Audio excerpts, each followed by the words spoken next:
வணக்கம். இந்த வீடியோவில் நம்ம தக்காளி தொக்கு எப்படி செய்யுதுன்னு பார்க்க போகிறோம். இது இட்லி, தோசை, பூரி, சப்பாத்தி, சாதத்தில் போட்டு சாப்பிடுவோம். ரொம்ப நல்லாயிருக்கும். நான் ஒரு 5 வெங்காயம் 5 தக்காளி எடுத்திருக்கேன். நல்லா பழுத்த தக்காளியை எடுத்து பொடியாக நறுக்கிக்கோங்க. எண்ணெய் சூடானதும் கடுகு போட்டு தாளிச்சிக்கலாம். கடுகு புரிஞ்சதுக்கப்புறமா சீரகம் சேர்த்துக்கலாம். சீரகமும் புரிஞ்சதுக்கப்புறமா கொஞ்சமாக பூண்டு, இஞ்சி பொடியாக நறுக்கி வச்சுக்கோங்க. அதை நம்ம சேர்த்துக்கலாம். நீங்கள் இஞ்சி பூண்டு பேஸ்ட்டு போடுறதுனாலும் சேர்த்துக்கலாம்.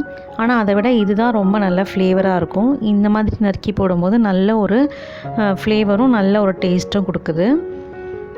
இப்போ நீங்கள் கடுகு தாளிக்காமல் நம்ம பட்டை லவங்கம் கூட போட்டு தாளிச்சிக்கலாம். அப்போ நீங்கள் இஞ்சி பூண்டு பேஸ்ட்டிங்கன்னா போட்டிங்கன்னா அதோடய ஃப்ளேவர் வந்து வேறு மாதிரி இருக்கும்.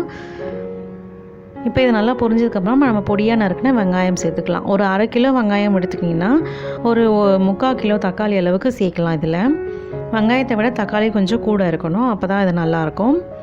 இப்போ இது லைட்டாக கொஞ்சம் உப்பு போட்டு இதையும் வதக்கிக்கலாம்.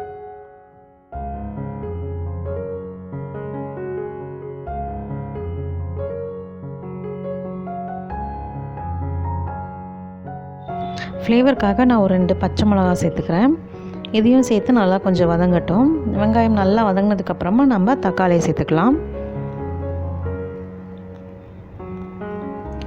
இந்த டிஷ் வந்து ரொம்ப நல்லாயிருக்கும். சாதத்தில் போட்டு சாப்பிட லஞ்ச் பாக்ஸ் ரெசிபிக்கு ரொம்ப சூப்பராக இருக்கும்.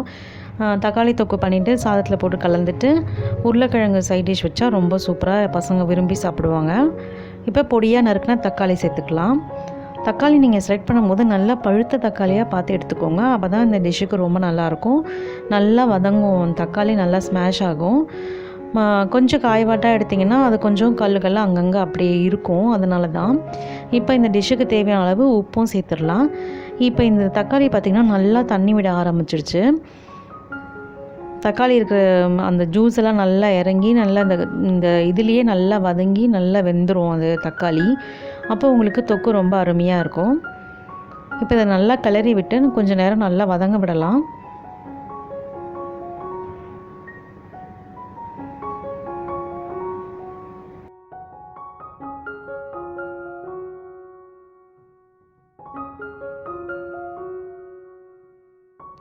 அப்பப்போ கொஞ்சம் கிளறி விட்டுக்கோங்க.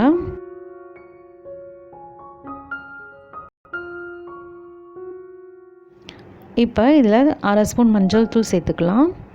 2லேருந்து 2.5 ஸ்பூன் மிளகாய் தூள் சேர்த்துக்கலாம்.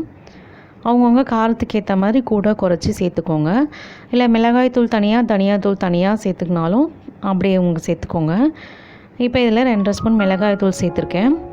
சேர்த்துட்டு ஏற்கனவே நம்ம உப்பு சேர்த்துட்டோம். இப்போ கொஞ்சமாக தண்ணி விட்டு நல்லா கலந்து விட்டதுக்கப்புறமா கொஞ்சமாக தண்ணி சேர்த்துக்கலாம். ஏன்னா இதில் நிறைய தண்ணி இருக்குது, அதனால் நிறைய தண்ணியும் சேர்க்க வேண்டாம். ஒரு 1/4 டம்ளர் போல் நம்ம தண்ணி சேர்த்துக்கலாம். தண்ணி சேர்த்துட்டு நல்லா ஒரு கொதி வந்ததுக்கப்புறமா மூடி போட்டு ஒரு மீடியம் ஃப்ளேமில் வச்சு ஒரு 10லேருந்து 15 நிமிஷம் நம்ம வேக வச்சிடலாம்.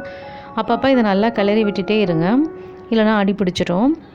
நான்ஸ்டிக் பேனாக இருந்தால் அடி பிடிக்காது. இப்போ நம்ம இந்த கடாயில் சேர்றதுனால அடி பிடிச்சிரும், அதனால் அப்பப்போ கொஞ்சம் கிளறி விட்டுக்கோங்க. ஒரு மீடியம் ஃப்ளேமில் வச்சு ஒரு 15 நிமிஷம் வெந்துருச்சுன்னா நம்மளோட தக்காளி தொக்கு ரெடி ஆகிடும். இது இட்லி, தோசை, பூரி, சப்பாத்தி எல்லாத்துக்கும் ரொம்ப சூப்பராக இருக்கும். சாதத்தில் போட்டு கூட பிசைஞ்சு சாப்பிட்லாம், ரொம்ப நல்லாயிருக்கும். பாருங்கள், அந்த தண்ணியெலாம் நல்லா சுண்டி கொஞ்சம் நல்லா வந்திருக்கு. இந்த ஸ்டேஜில் நீங்கள் வந்து இட்லி, தோசைக்கெலாம் இது ரொம்ப சூட்டாக இருக்கும். நீங்கள் சாதத்துக்கு போடுறீங்க அப்படின்னு சொன்னிங்கன்னா நல்லா இது வந்து கிளறி விட்டு கொஞ்சம் எண்ணெய் போட்டு நல்லா கிளறி விட்டிங்கன்னா ரெடி ஆகிடும். கொஞ்சம் கொத்தமல்லி தூவிக்கலாம். இது நம்ம ஊருக்கு எங்கன்னா போனோன்னா கூட நம்ம இதுக்கு கூட எடுத்துகிட்டு போகலாம். இட்லிக்கு இல்லை சப்பாத்திக்கெலாம் கூட சைட் டிஷ்ஷாக எடுத்துகிட்டு போகலாம், நல்லாயிருக்கும்.